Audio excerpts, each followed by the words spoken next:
Alright everyone, welcome to Deep Dives with Dogs. But today, we're going to talk about the Battle of Marengo. So this is the Battle of Marengo. It is a battle led by Napoleon. This is early on. It's 1800 to be exact, so June 14th, 1800. And this battle will be against the Austrians. And its victory, but for the French, will allow the government of the revolution to fully take hold, and it will dominate then the rest of Europe for a few years, and even longer than that. Yeah, the Battle of Marengo. It's one of those earlier battles that really shows Napoleon's genius, you could say. But like a lot of his early battles, it really shows his genius. His ability to tactically outmaneuver enemies of very powerful nations that many times were technically on paper stronger than him, um, is one of the reasons why Napoleon is such an acclaimed general. You really can't. It's interesting to think now, but if you actually look at Napoleon's record, you could say Napoleon is the most successful general in all of human history. He knew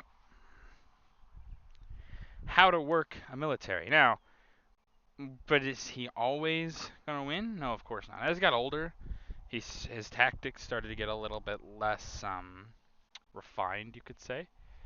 But um, but early on, no, his tactics are very, very refined, and it's why he is able to rise through the ranks. The French Revolution, for some of the faults that it had definitely had, one of the upsides is that it was intended as a meritocracy, and it allows people like Napoleon to rise to the top.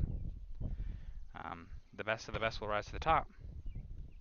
And Napoleon's one of those guys. One of the other reasons Napoleon is so successful is just prior experience as well. He was an artillery commander, um, which allowed him to understand really the use of the artillery, and that's why you have like the Battle of Marengo. You have Napoleon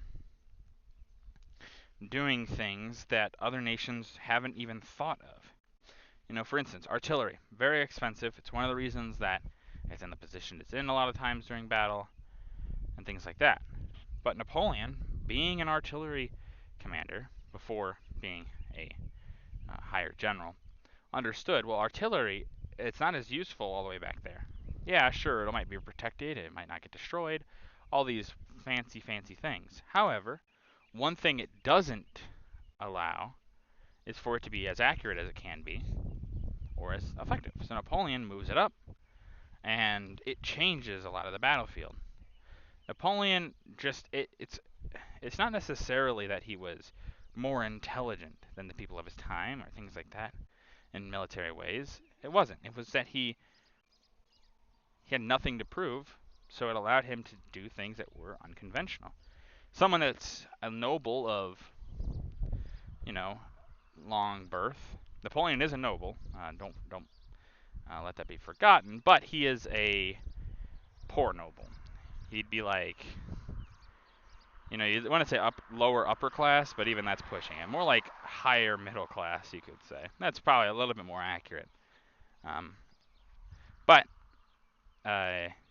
he isn't necessarily the high autocracy, so he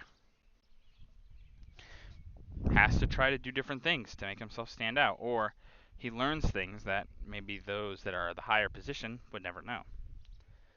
And so when you have the battles like the Battle of Marengo, or even later battles against the Tsar of Russia or King of Prussia and things like that, people who, like I said, on paper should have easily defeated Napoleon, they lose.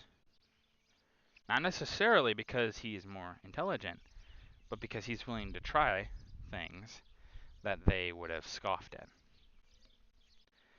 That's going to do it for this video. If you guys liked the video, leave a like. If you have any ways I can improve these videos, leave a comment down below. I always appreciate your feedback, and as always, subscribe. It really does help out the channel.